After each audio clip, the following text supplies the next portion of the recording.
Welcome to tonight's KXCR FM 90.7 Fireside weekly chat program. I'm Dave Dowley, your host.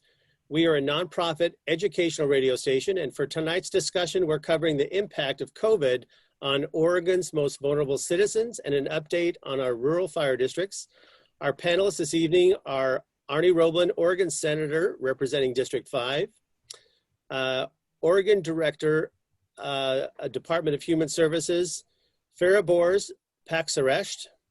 We have the Idanha-Detroit Rural Fire Protection District and District Manager, Will Ewing. We've got Rob Dahlman, Fire Chief of North Lincoln Fire and Rescue, District Number 1, and Jeff Doyle, Secretary Treasurer, East Lincoln County Fire and Rescue. Thank you all for joining us, and Arnie, take it away. So again, I want to thank everyone who's tuned in to the radio or watching us on Facebook Live.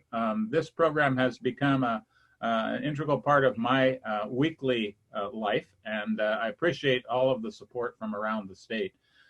Tonight we have a couple really important conversations to have, and we're going to start out with the Director of Oregon Department of Human Services, ODHS, to have a conversation about those most in need citizens of Oregon and the effects that both the pandemic and our fires have had on that population. So I guess to begin with, I'm going to have Director Fariborz give a short explanation of what is Oregon Department of Human Services and what are the aspects that you have to deal with it. And actually, before I do that, I do want to say, you know, in my 16 years in the legislature, there are a few administrators who have done exceptional work and taken on really big responsibilities. And Director Fariborz is one of those. I first knew him when he was working with the Oregon Juvenile Department, the Juvenile Justice Department, and went out to a number of the facilities around the state and talked to people. He won a number of awards at the national level with regard to reform for the Juvenile Justice Department stuff and juvenile justice and our system there. Was asked to take over a really difficult position in Oregon Department of Human Services, a much bigger agency with a whole lot of issues all around the state. And again, he has risen to that occasion, not without a lot of controversy and people pushing and shoving, but he has that personality that lends confidence as he works through all of these issues. One of the big issues that took place a while back was kids that we have in our state that are in our care who were out of state, and he's returned all of those kids back to the state of Oregon, and we're making sure that we deal with, or most of them, he can talk about that later if he wants. But I guess what I want to make sure people understand is how big the job is. So if you could give a short explanation of what it is that Oregon Department of Human Services is all about.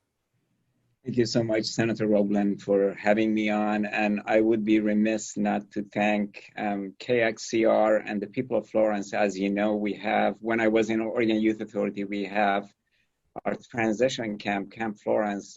I'm biased. I think it's one of the best facilities in Oregon Youth Authority and in the state. But the kids there are successful because of the community of Florence, how they have embraced them.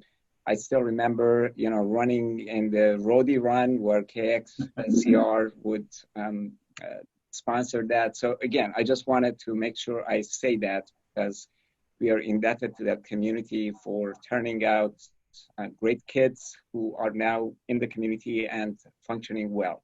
With that, Oregon Department of Human Services, we serve about 1 million or just over 1 million Oregonians, so about basically 1 in 4. We serve people across the lifespan, the entire continuum of life. We serve children in foster care, older Oregonians, people with physical, intellectual, and developmental disabilities, and those who need temporary food and economic assistance.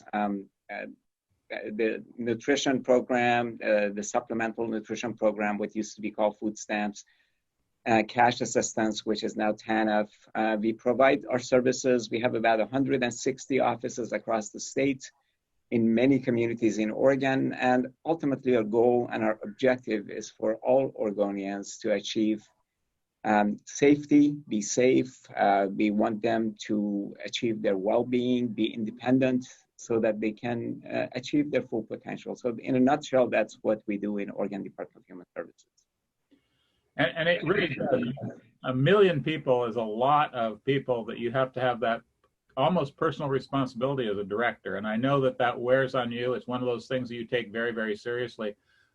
So when the pandemic first hit, what were your first responsibilities and what were the kinds of things you had to look at in these different communities? Because each one has a separate needs when it comes to this particular pandemic. So how did you go about approaching that? Thank you. And so as part of the work that we do at the Department of Human Services, our staff actually work at the front line, and we are also responsible for emergencies. We play a large role in the statewide response and recovery efforts. When the pandemic initially hit, we basically built our response around 4 different priorities. First, and this might sound a bit strange, but first and foremost was protecting the health of our own staff. And this is kind of an analogy, like, you're in an airplane and they say, put the oxygen mask on yourself first before you take care of your kids, because if you're not functional, you're not going to be able to take care of your children. And here in Oregon Department of Human Services, given that we serve so many number of people and our staff do that work, we need to make sure that they're healthy. We need to make sure that they're coming to work.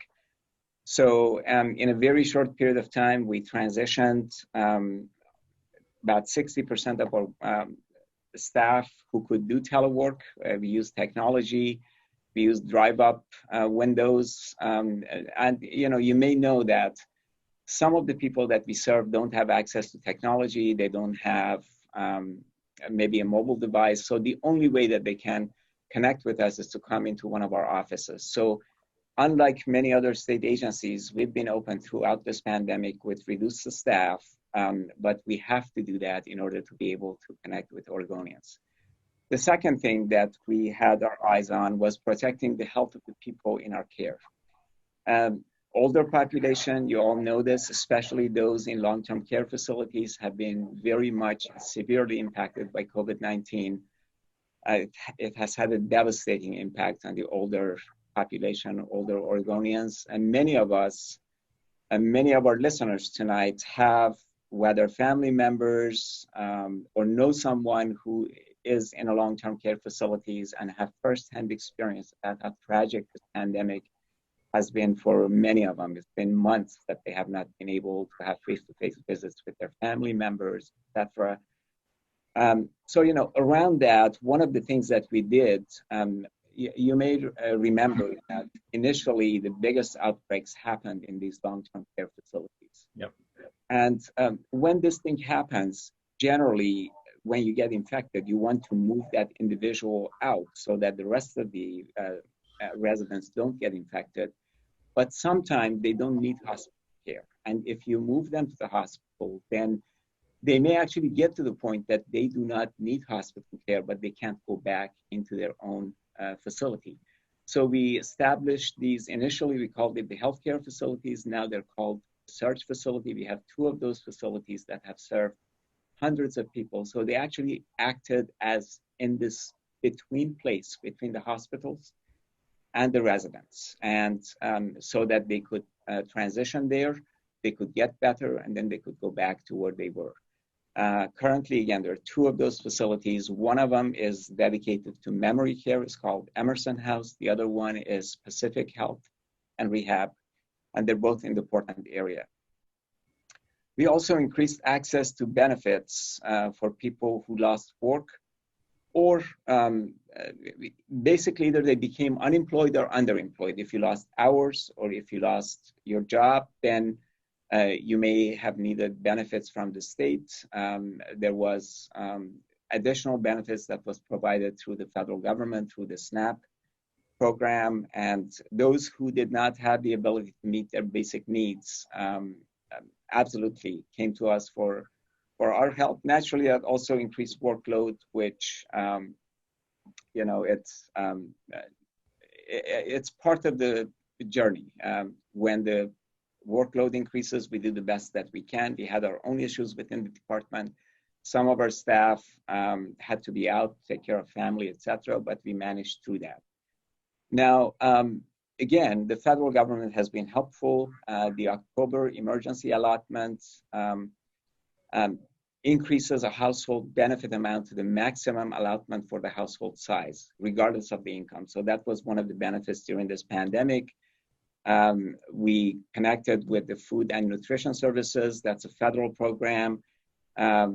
Oregon has been approved actually to distribute emergency allotment for this month, and we just got approved for disaster SNAP due to the wildfires. And those are basically in 7 counties: Clackamas, Douglas, Jackson, Klamath, Lane, Lincoln, and Lynn and Marion. Those are the counties that have been severely impacted by these wildfires. And so that's what basically we've done in order to respond to COVID and kind of organize ourselves to be able to take care of the people who need our services. And I thank you for taking care of that as quickly as you could and getting those extra services to those people. You know, one of the things that this pandemic has pointed out to all of us clearly is that different communities are impacted differently. You already talked about the seniors, of which I'm one of those people with a pre-existing condition, and I have been very nervous about it. So I've been following all those recommendations. I don't go out of the house without a mask. I think that it's really important to follow those recommendations. But we've also found that the African American community is more severely hit, the Hispanic community more severely hit. We have big communities around our state in rural areas as well when it comes to each of those different subpopulations. So what have we tried to do as we've met these responses to not cause even more problems with respect to the inequities that are already existing in our society to try to take care of some of this? Thank you, Senator Roblin, for pointing that out. That's such a foundational thing. And we've tried to put equity at the center of everything that we do. As you said, this pandemic has impacted communities of color way beyond other communities. So I'll just give you a few numbers here. If we look at the rate of infection per 10,000 people, for the white population is 45 per 10,000. For the Black population, it's 156 per 10,000. So it's about 3.5 times more. And I know that you do a lot of work with our tribal partners in American Indian and Alaskan Native population is 188 per 10,000. So over 4 times more than the general population. It has impacted the Hispanic population specifically hard, 259 per 10,000. So it's nearly 6 times more. And then the Pacific Islanders have been devastated by this pandemic. The rate of infection for that community is 377 per 10,000. So it's 8 times more the regular population. We've tried to engage directly with the communities most impacted by making adjustments and designing new approaches based on their feedback and based on the data that we have. We began hosting listening sessions with the African American community in the Portland area and began working on some strategies together to ensure that the community is aware of the services and support that we offer. And we try to make sure that they actually have access to them. Initially, we had that conversation by ourselves, and then Oregon Health Authority joined us. We're doing many of these events now together. In fact, we've met with that community several times. We started meeting with the Latinx community in the Portland area, again in the Tri-County areas, to just get a better sense of what that community is going through. And we know that many of the other counties have the immigrant population, immigrant families. We've tried to make sure that the services that we're putting in place actually meets their needs. We worked with Oregon Health Authority and actually issued a grant so that information could be put out there in various languages so that people could know what services are available, how they can access them, and who they need to go to. It still is a challenge and a daily work that all of our staff are trying to do. We've issued some grants to various communities of color. There is more that needs to be done on that front. So I actually appreciate the question. Yeah, and the other one I guess that I always think about has to do with the development disability group of people that are out there. A lot of them are in small group homes, 10 or less people. with staff that come and go all the time. How have you worked with those groups of people to keep the pandemic under control? The positive thing about that community, as you just noted, Senator Roblin, is that they're not in big facilities. Oregon has been fairly progressive in moving away as it relates to people in developmental disabilities from large facilities. We basically have group homes of not more than 5. That community has been impacted in fewer numbers than the elderly population that we have in long-term care facilities, but still they're very vulnerable because many of those residents and those family members have underlying health conditions. We've tried, again, to work very closely with Oregon Health Authority to try to make sure that those who are working in those group homes have the personal protection equipment that they need. Testing and contact tracing has been incredibly important. And even as it relates to the long-term care facilities, we've actually done a whole series of testing. Every facility, every resident, it was voluntary, so we could not force people to test. And the staff, the governor issued an order to that effect, and that continues. For the people with developmental disabilities, we're trying to do the same thing. We have had cases in those group homes, both the staff and both the residents. We're trying to manage that as closely as we can. Fortunately, the fatalities in that group has been far less per capita than, again, the long-term care facilities for our senior and aging population. Yeah, I think it's pretty clear now that this virus is with us for a while and going to here to stay. And, you know, we just had 2 or 3 outbreaks in little communities here in Coos County recently, and I know that's happening all around the state. And whether it's in a Walmart or a packing facility, or over in Eastern Oregon, lots of little outbreaks happening. It is an insidious disease that, as we know, travels in the air and stays around for a while. So the fact that we are keeping a control in as many places as we possibly can that you guys are in charge of is really, really important. And you know, that first outbreaks that took place in those senior living facilities were really devastating for a lot of us. It has been heartening to see. We seem to have gotten that more under control, and apparently it's because of all these different measures you're taking, including the testing, which was one of the big conversations early on. How do we get them all tested so we know if there are people who are sick but don't have any symptoms? We don't want them spreading it around. So apparently it's working as well as we can be expected. There's still going to be cases, and we've got to be diligent every day. So again, I want to thank you very much for that. Yeah.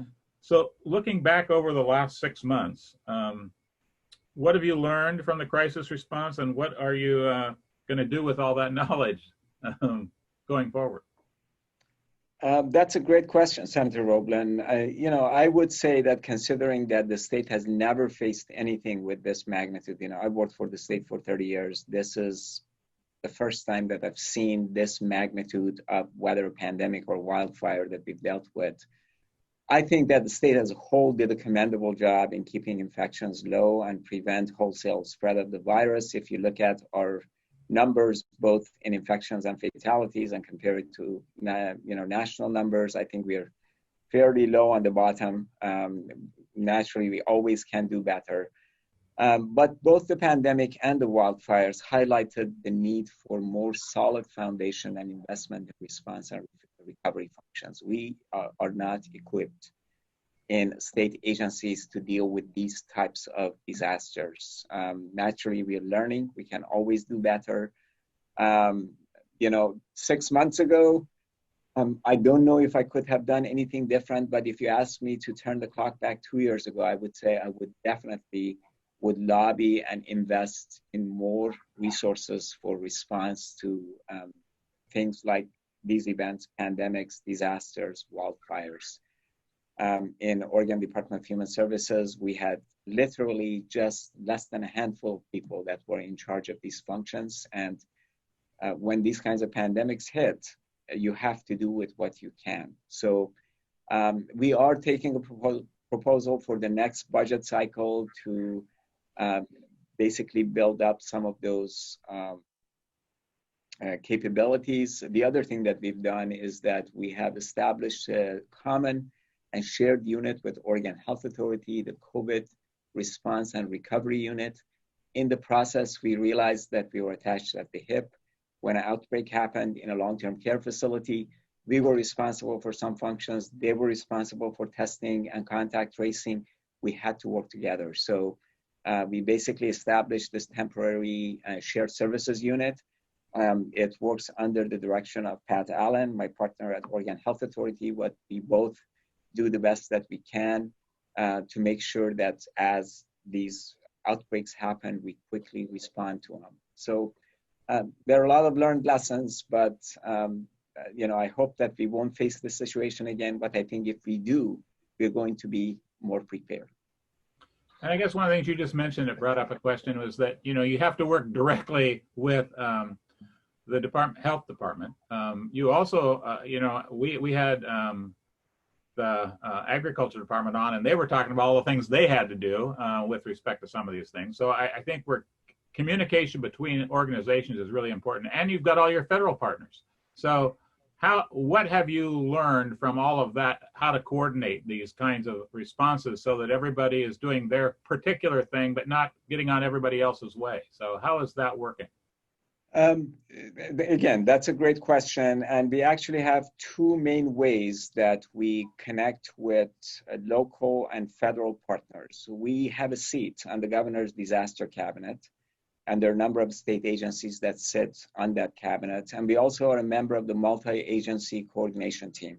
I know you had Margaret Salazar on your program here a few weeks ago, superstar. And so, we work very closely with Oregon Housing and Community Services, because even as we look at this wildfire right now, while we're responsible for the sheltering and feeding as part of our responsibility for emergency service functions 6 and 11, as we transition into recovery, we are responsible for recovery function 4, which is social services, but Margaret's responsible for recovery function 5, which is housing. So we have to work together to do this handoff in a transparent and seamless way, because we have to take people out of these congregate shelters, out of hotel rooms, and put them in some sort of temporary housing. Similar with Department of Agriculture, Alexis Taylor, worked really well with her as we work with our food and nutrition partners at the federal level. In these gatherings that we have, in these committees that we set together, we ask questions like, do we have enough personal protection equipment? Is the hospital capacity appropriate? Initially, in the early days of this pandemic, ventilators were a big deal. We don't have a problem on that front anymore. Do we have enough testing supplies? Is there adequate structure? And then as it relates with the federal agencies, we work very closely with FEMA. We work with Red Cross, and again, Oregon Housing and Community Services also works closely with both of these organizations. We also work with Administration for Children and Families, Food and Nutrition Services, Children's Bureau, Center for Medicaid and Medicare Services, CMS, and also the Office of Civil Rights. Those are the organizations that are involved to make sure that we get enough resources that we need, and also make sure that we are actually delivering our services appropriately and getting it to the people that they need. So lots of partners, lots of collaboration. It needs to happen for us all to be successful and serve the needs of the people who need our help. Thank you for that. Our family history, my great aunt, who lived to be 102, she happened to be living in San Francisco in 1917 and had stories that it was just frightening, because she lived near Golden Gate Park, and that was being used as the triage area. They were bringing bodies. She said it was unlike anything she'd ever seen. It was happening around the same time as the First World War. So it was an amazingly disastrous time in our country. And here, 100 years later, pandemic still doing it, a very similar kind of situation. Hopefully, we will continue to contain it as well as we have in the state. And I commend you and all of the people for doing that. So our new session is coming up in a few months. And how has this pandemic and the fires wreaked havoc on your budget, and what kinds of things do we need to be ready for as we come out of this? Again, that's a great question. And you do remember that, we were just in a different mindset in February. We were in front of you. We had a package of $140 million ask. Our revenue was going to skyrocket. And then immediately, 2 months later, we were looking at 8.5% reduction that ended up really being double because we were almost halfway through the biennium.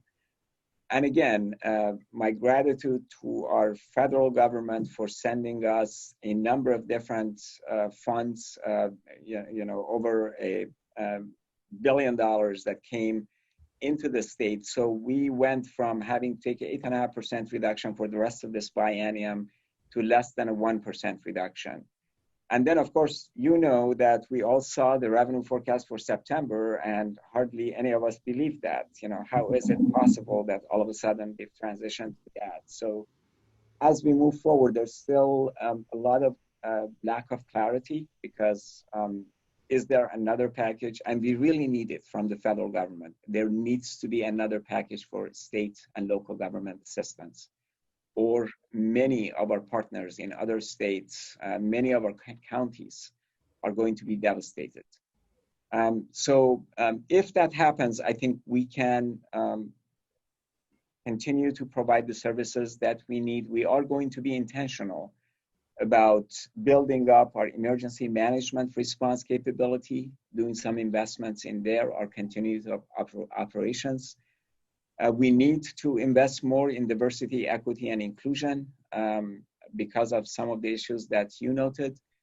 And also, we need to make sure that we are doing something. And right now, I just want to put this thing out there that our Director of Aging and People with Disabilities, Mike McCormick, is working on an order that actually allows some visitations for people in long-term care facilities. This pandemic has been devastating to that population. There's been a lot of folks, family members who are outside and family members who are inside those facilities, suffering from depression, not being able to visit with their loved ones. So we're going to have a package to deal with anxiety, depression, etc. And we are also going to open up very thoughtfully, in a controlled manner so that we don't increase the infections, some visitations so that people can visit their loved ones. So lots of stuff ahead. I just want to really thank you for spending some time with us. I think that when people hear the thoughtful considerations that you've made throughout this pandemic, no one was expecting it, and everybody had to rise to the occasion. I think our agency directors, you in particular, have done an amazing job of doing that. I look forward to seeing what happens in this next session when we start having conversations about how do we build our capacity for future events by making sure we have people in places to think about this stuff before we get there. So again, any last comments from you with regard to where we're going? I just want to thank you and say that we cannot do this without our local partners. And, I see Chief Ewing, Chief Dahlman. This is a work that we do collectively. When we work together, we can get things done. And Senator Roblin, we couldn't do it without you and the support and help of the legislature. And ultimately, it's not me, it's our staff, it's the community that does the work. So I appreciate being on your program, and thank you for everything that you've done for the people of Oregon. Thank you very much, and enjoy your evening. Again, thanks for spending some time with us, and we're going to shift our show. David, you want to say a few words? Yeah, Director Pakseresht, please express to your 9,800 staff, or plus or minus, they've had to come in earlier during this time. Their job descriptions have been augmented. And we, the people of Florence and the state of Oregon, are so grateful. Please express to them that we know they're going above and beyond to take care of Oregon's most vulnerable. Thank you. Thank you so much, David. You bet. So we're going to change our program now to an update on our rural fire wildfires and what our game plan is to be ready for the next time. So thank you, fireman staff. Arnie, take it away. So again, I want to thank the three of you for joining us tonight and being always ready to have a conversation.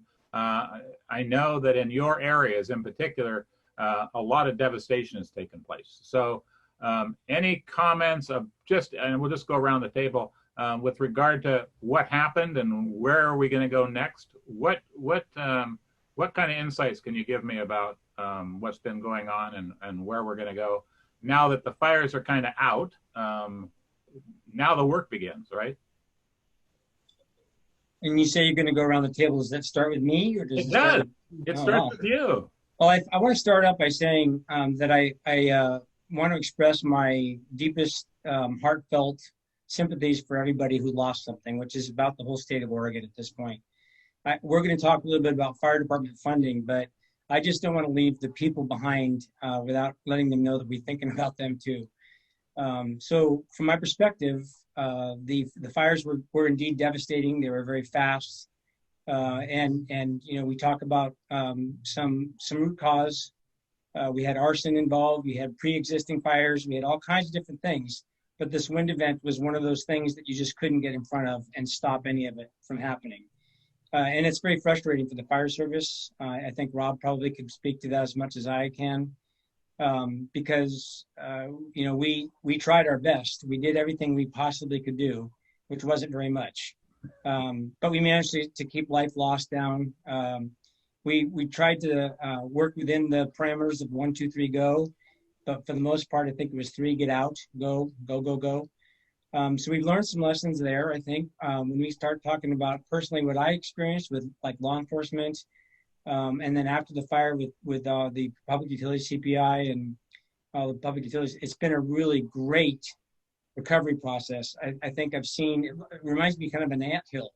You see all these people doing things and they're moving around and they got big twigs and they're whatever. And it's just an amazing process to watch everybody respond to this. We had Ziply Fiber, Ziply Phone, it used to be Frontier, CPI, we had ODOT was just all over the place. And those partners really helped us to mitigate. As we were trying to mitigate, they helped us get an access. They helped us, they cut wires out, they moved logs out of our way.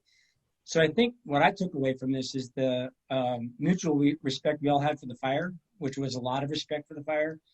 We had lots of federal teams coming in to help keep and secure fire lines and create fire lines.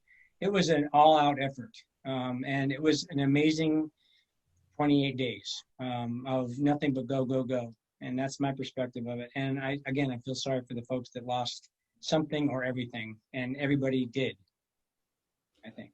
So Rob, what do you have to add to this conversation? Well, I completely agree with what Chief Ewing talked about. There were a lot of huge obstacles to overcome. The first 48 hours, first 56 hours here in Lincoln County in my area were a lot to deal with. And I had an opportunity to drive over to Central Oregon on Thursday, and I went through the Santiam Canyon, and I realized what I dealt with here was a small part of what was going on up there and throughout the state. We initially, actually, I was the one that discovered the fire. I was on another call, and engine went around the corner and called me on the radio and said, hey, there's a glow in the sky. And the glow in the sky turned out to be, a devastating wildfire that took all of our resources here in the county and then some to handle. I think the biggest thing that I learned and our district learned were the relationships that you've made early on and how those relationships pay dividends at the end. When you're calling the county emergency manager at 2 o'clock in the morning on your cell phone, telling her we need to evacuate people, and she's sending out the alert system to do that, along with 3 police officers, one being a state trooper, one being a sheriff's deputy, and one being a Lincoln City police officer pounding on doors, while my 6 engines were dealing with 2 separate fires, and the roads were blocked with downed trees, and I couldn't get help from any place else. You talk to people about you need to plan for 72 hours to being on your own. Well, I think that the fire service needs to realize that individually, our agencies need to plan on how to be self-sufficient for 72 hours in case something like this happens again, because we will truly be on our own. And so right now, we're in the recovery process, just as Chief Ewing said. The community's in a recovery process with the partners that we have come in here. FEMA has stepped in and has, we early on got a FMAG designation, which again, that was County Emergency Manager. She was right on top of that, getting that declaration done.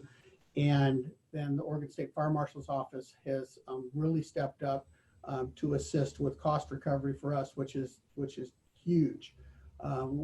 We couldn't get, we called for a conflagration at 5:30 in the morning, and by 6:30 it was like, sorry, you're on your own. Like I said before, because of the depth and breadth of what was going on throughout the state of Oregon, you get what you get. Our resources from Oregon Department of Forestry, I got one engine from Dallas because the other three coming from Toledo were caught in downed trees on Cape Foulweather, and then one of their firefighters was hit by a falling tree, and they weren't going to make it. So those partnerships that you make now and those friendships that you have. So when if I call Chief Ewing right now on the phone, it's not an introduction of who are you and what you want. It's hey Rob, hey Will, what can I do for you? What do you need? And that's going to pay dividends in the long term for every community here. I can tell you that. Like I said, the FEMA being here, they've set up to try and help rebuild the community. They have the outlet mall. They have I wouldn't say a permanent place there, but they have a place there where people can go and get donations and start the recovery process, making applications and doing that sort of thing, which is huge to the community itself.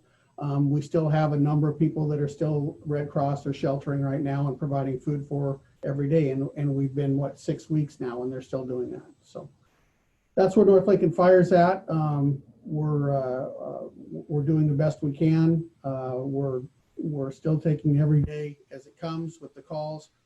We know that coming up here, the areas that have burned, and I know Chief Ewing will say the same thing, is come this spring, this summer, those areas are already dried out and ready to go again. So we're going to have to look forward at that and how we're going to mitigate that. And Jeff, what comments do you have to begin the show with? Well, first off, I'd like to thank you, Senator, for putting this on, and for KXCR. This is, I think it's important discussions every single week, that some stuff's in the weeds. People don't really think about it and talk about it, and just to get it started, a conversation really helps. Our particular district wasn't directly affected in the sense of fires, we did send some folks, as Chief Dahlman said, to help out from Toledo. We're associated with the city of Toledo, and our volunteers are kind of the same group. And so we did send some people. And I must tell you that in my 12 years of being here in Oregon, it's the most impressive response for any incident. This group of folks on the coast is incredible. Of just you don't ask what you need. You say, how soon do you need me there? And it's a crazy business that we're in. And so we'll talk about other things in a little bit about funding, but just really appreciate both chiefs and their groups, and people need to remember that Chief Ewing group is mostly volunteers. My group is 100% volunteers. And so these are people that give up their time to help other people when they're in need. So I think it's an important aspect of what we do. Yeah, I think people forget how much time, effort, and work a volunteer fire person has to do to be certified to do that. I mean, we keep raising the expectations for them, and that means the training, which all of you guys have to do with all those volunteers, is pretty remarkable. So and then you train them all, and then you assume that they're going to run to the fire when everybody else is going the other direction. And I'm always amazed, because that's what they do. I mean, they come prepared to do those kind of things. I want to just say also to Chief Ewing, The story that came out of Detroit Lake and the people whose lives were saved, you mentioned in your deal that we really did a pretty amazing job with the loss of life in these fires. And when you go and look at these places, it's pretty clear and evident, even up in Lincoln County, getting to those doors and waking them up and getting them moving was essential to saving lives. But I just wanted to comment the fact that they were able to figure out how to get people out of Detroit Lake when no one, I really do believe that a number of people didn't think there was any way out. So thanks. And if you want to say anything about that. Yeah. Well, I do. I want to say a couple things really quickly. We call it Mongol Last Stand. We were at Mongol State Park. It was a really great secure safety area. I felt that we weren't at risk there necessarily, but you don't want to keep your civilian population in danger if you can help it. We had a structural group superintendent from the Lions Head Fire punched his way through the Forest Service roads, found a narrow channel, I would say, about 1.5 miles of fire that didn't have any pending trees that were falling down at that moment. Pulled into Mongol State Park, and my group, the citizens that we had, the stragglers that we collected, they went from sitting in beanbag chairs, throwing frisbees around, to bug out in about 5 minutes, and it was amazing. No, it was truly amazing. They went because we were at stage 4 of our plan, which was to shelter in place. So we were gathering food and doing all that kind of neat stuff. And I just said, hey, just relax, and when time comes, we'll get to the water's edge and do our job. But they came flying in. The structural team from the feds came flying in and said, let's go. And they just like this convoy, Mad Max convoy, they bugged out. It was amazing. It was just amazing. But also dangerous because we had 35 vehicles, and if any one of them had stopped, it was problematic. And we picked the safest route to get them out. But it was an adventure for everybody. Yeah, it was from the outside, it was amazing. I cannot imagine what it was like for those people that had to go through that experience. So I want to thank all the people that made that a possibility. So one of the issues that is always driving, and I know I've been to Toledo and all of these other places, you got to have a tax base. You need to find some money to help run the places, and it takes something. But now much of the assets in some of these areas is burned up. So you've got people going out to look and inspect these places. How is the tax base going to be affected, do you think, as we move forward? And knowing that, how do you get prepared for the next issue? Because in Oregon, we know fires come in groups of 3. You get the first fire, brush comes up, you get the second fire, and eventually it stops burning over and over again. But Tillamook burn, the burn down in southern Oregon, all of those have seen one little one after another every about 3 or 4 years apart. So how do we get prepared for the next level, and what are we going to do with our tax bases? Anybody wants to see? Yeah, we'll start with Chief Ewing. Yeah, just because I've got this I did this morning with Senator Manning. So we have three issues that we're dealing with as far as funding is concerned. We have an immediate need, which is going to be for us as a fire department. Rob already mentioned OSFM, our State Fire Marshal's Office, helping us with some reimbursement, which actually I think kicks back to FEMA. So for the immediate need, we're probably pretty flush. But then you've got the intermediate need, the next 3 tax seasons, when you don't have the tax base there because it burned down. Rob's going to experience that. Mackenzie's going to experience that. Talent Phoenix is going to experience that. There's no money there. There's no money to tax. And so we've got that gap. And you're going to find fire departments that cease to exist because we won't have the funding to make it work. We just don't have it. We're on a shoestring on a daily basis because the fire service, we were all formed in 1956-ish.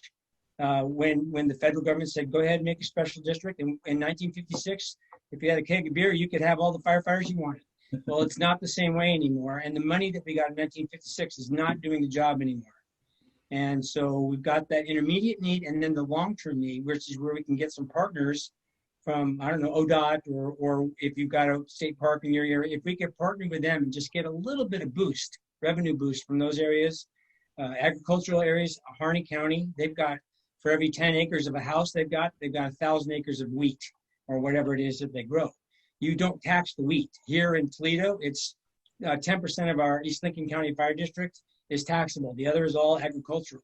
We've got to find a way of subsidizing because our responses, Rob, you can speak to what we've had to do to change our response mode. We've gone from fighting fires to doing everything else. We do everything, including lift people up at 2 o'clock in the morning. That's us. And we don't have the funding mechanisms are not keeping pace with the service demand. So those are the 3 issues that I got.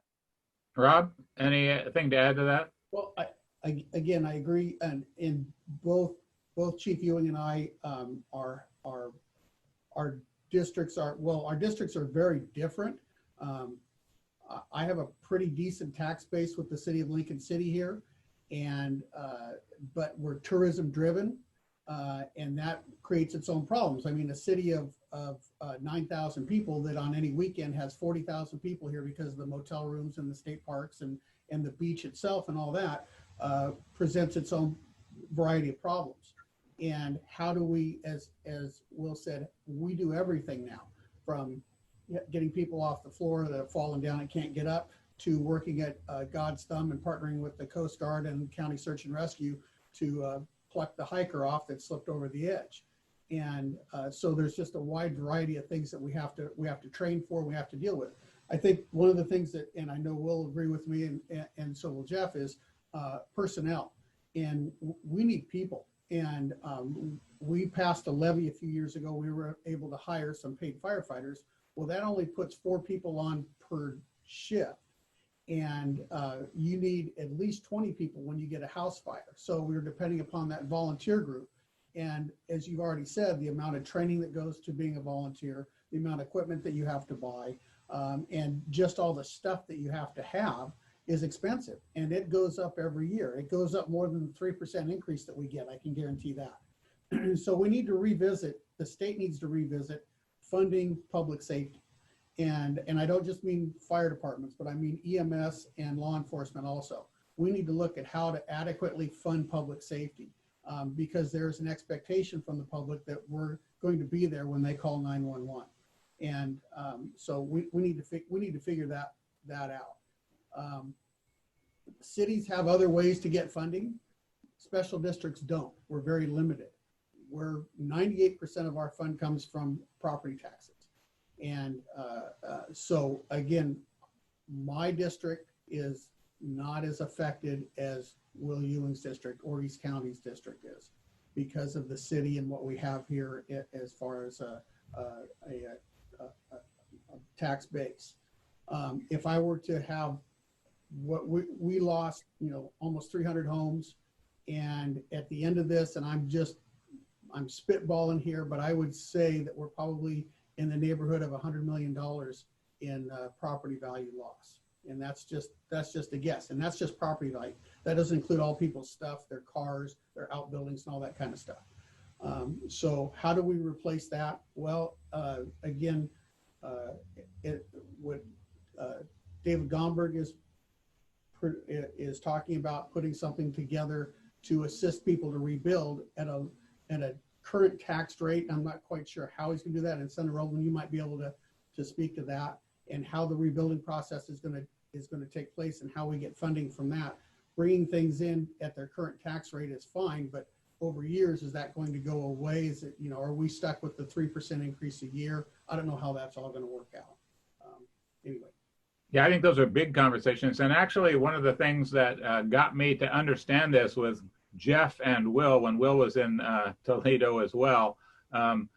I had, when you talk about these special districts, you kind of lose track of how big an area it is. So if you look, and I'll leave this one for Jeff to start with, but I was shocked. They build this nice new highway where people can drive much faster from Corvallis into Newport. And everybody's excited. We got this great highway. And then you have accidents on that highway because people are going fast. So who's going to be responding to that person? Well, oftentimes it turns out to be those special districts that are out there.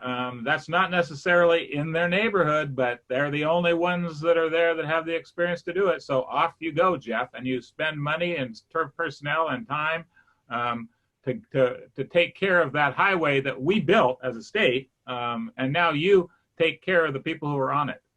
Anything to add to that comment about what you're doing and what your district does, and that same idea that we had about the funding sources don't seem to match up with the responsibilities. It does, and you know, that's you hit on exactly why we came to you with this this bill, because we could see that when we had the grand opening there, speaking to, you know, some senators and some other folks, and the ODOT was, you know, it was a day of celebration was the comment that was made to me, but nobody ever came to us and said, so what do you think's going to happen if, you know, if we keep saying the ifs, and we never had that conversation. So we came to you to have that conversation. Did you know that very first ticket that was issued on that new stretch of highway was 85 plus miles an hour?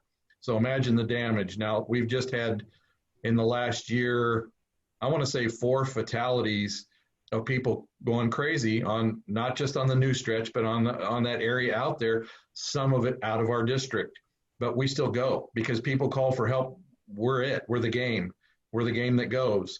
So we still respond, even though it's out of district. We could draw the line in the sand and say, well, we can't afford to go. That's a possibility. That's the reality of what we're talking about today. Those are decisions that are going to have to be made. And if they're made, people are going to be ticked that well, what do you mean you're not going to go help, you know, so-and-so. We don't have the money. We lost funding because of COVID. People out of work. Are they going to be able to pay their taxes? The 2 chiefs there sitting there with fire and COVID. And then we were talking about this, folks out there, we were talking about this before these 2 big pandemics and epidemics that have and fires that have happened. So we were talking about the lack of funding before those 2 big things happen. So it's not a problem just because of the fires or just because of COVID. It's compounded because of the fires and because of COVID. So this is so important that anybody out there that hears this get on board and say, wow, I didn't realize, as Chief Ewing was saying, 1950s is a house and 5 acres, and that's how we're going to do it because you guys are going to go put out a fire. Now it's mostly medical calls, traffic crashes, things like that.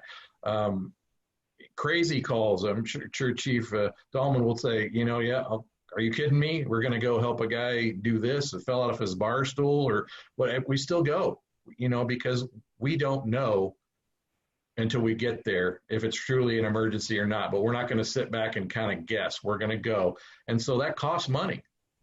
That costs money, a lot of money. And it's on the backs of our taxpayers. We're what we call a pass-through district.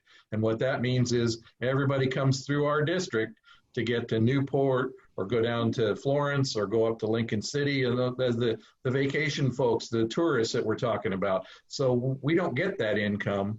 So we're a little bit, you know, jealous sometimes, but yet it's still an issue for everybody. And our volunteers have to train exactly like the paid firefighters in Eugene and Portland. They have the same things that they have to adhere to, the same rules and regs that they have to adhere to as the big boys. And remembering it's volunteers. Yeah, and along that line, I guess when you said about the bill, that was in 2017. 315 was the name of the bill, and the issue was that these 2 people who really think about this issue, in that particular case, it was Will and Jeff, came to me and said, you know, if we had the tsunami, we had the big earthquake, but forget about the tsunami coming. We're up in Toledo. It's going to come up the river, but we got some high ground. But the earthquake's going to shake a lot of stuff. And there are a lot of people, it's happening on a weekend trip, nice weather. People are coming over to the coast. We have an earthquake. All the bridges go down on that highway. And you got 100 people trapped on the road. Where are they going? There aren't hotels there. There are hotels at each end of it, but there aren't any hotels in between.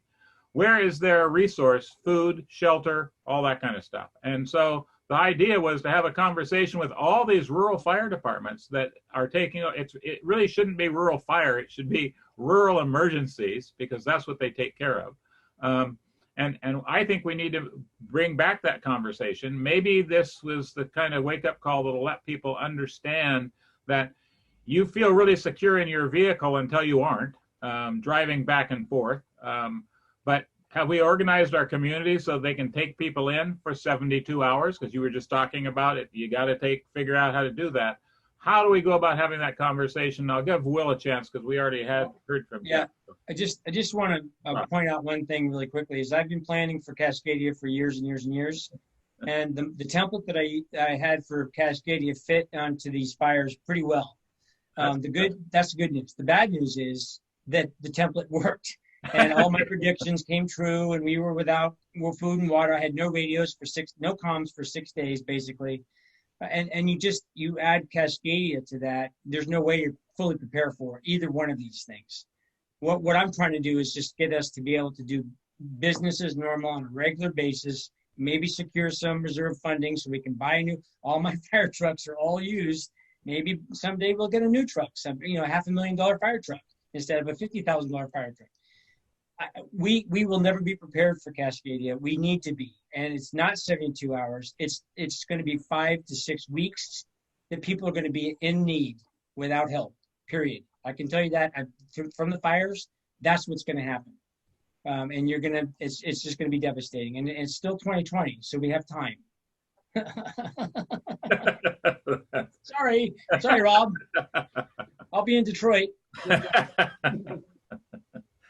It has been an interesting year that way. There is absolutely no doubt about that. And you are the people on the front line who kind of are the heroes of all of this stuff. You stepped up when you had to. You didn't ask for any of it.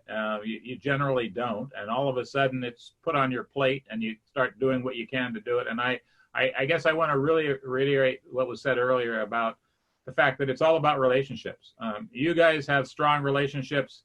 I heard people from Tillamook County saying we really felt good that we had the relationship we did with Lincoln County. We had one little fire. We didn't really have the problems, but we knew that we were there to help people. And when they started to try to evacuate Lincoln City, some went north, some went south, and then Highway 101 got closed. I mean, you can't plan for all the things that are going to happen. What you do is get people with the right mindset. And I have to tell you that from my perspective, watching the response, you people all had the right mindset. You had played this out in your heads before it ever happened.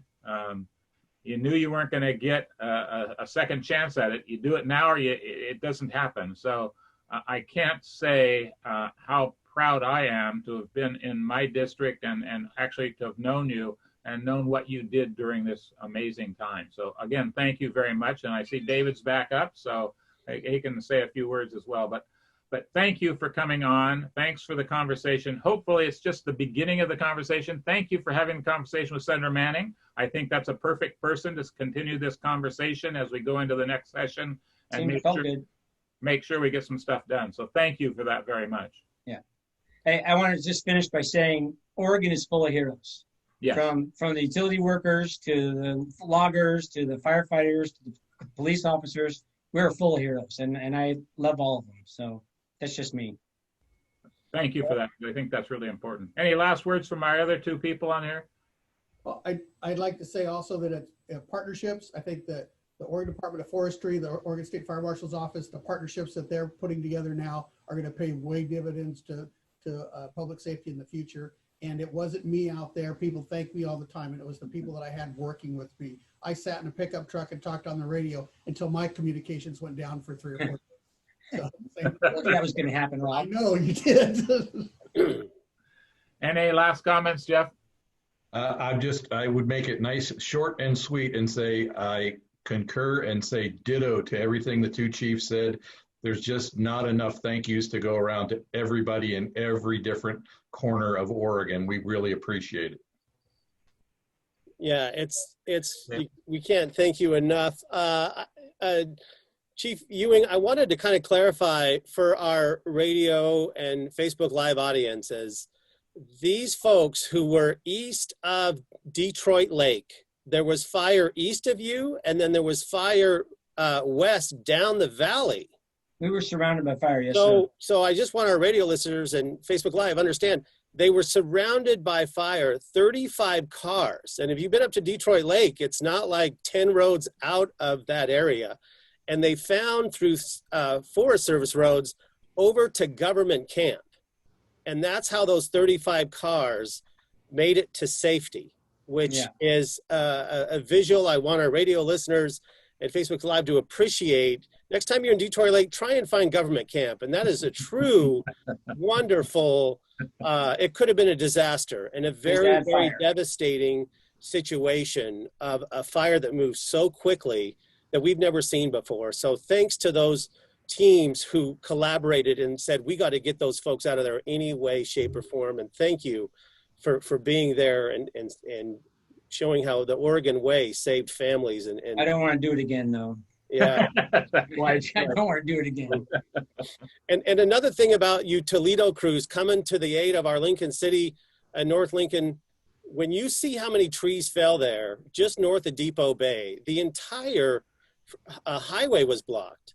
Even though you may have come north on your engines, I'm sure the time of chainsawing to get through, I mean, those trees didn't snap in half. The entire root ball came up on those trees as they fell across 101. So we have learned that we have to be able to take care of our own communities if we don't have the neighboring community to come to our aid. And I think we've seen some times where there's reader boards in every one of our fire districts along our highway that says, call for volunteers.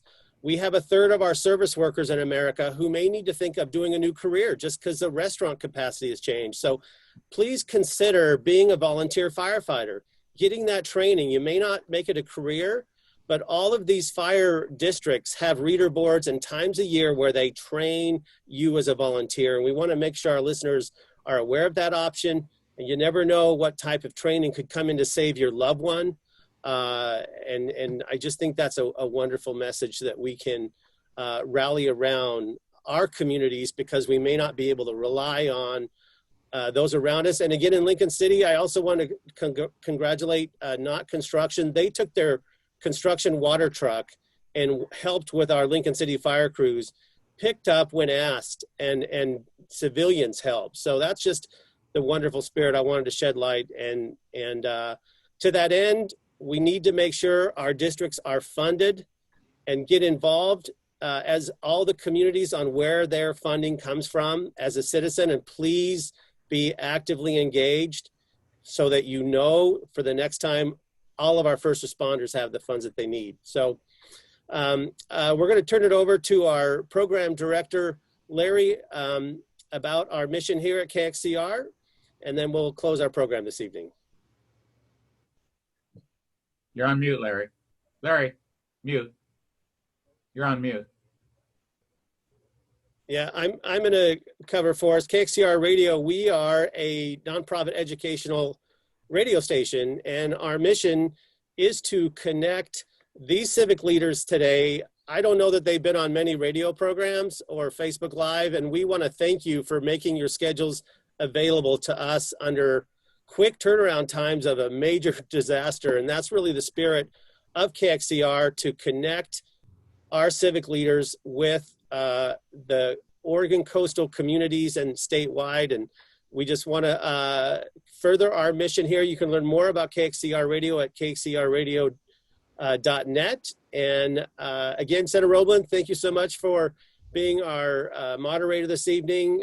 Your relationships is what allows these great civic leaders to show up, and we appreciate you very much. So thank you very much. Stay tuned next week as we have a program for next week. We'll be talking about OSHA and some new changes coming for the business community and the potential impact on Oregon workers for public and private employers. We're going to have Senator Betsy Johnson next Tuesday at 5 p.m. Becky Huntberg, President CFO of OAHHS, Sandra McDonough with the Business Oregon and Industry, and Samantha Bayer, Policy Counsel for the Oregon Farm Bureau. So stay tuned with us next week. Again, thank you for joining us, first responders, and have an excellent week. We will see you, and be safe. Thank you.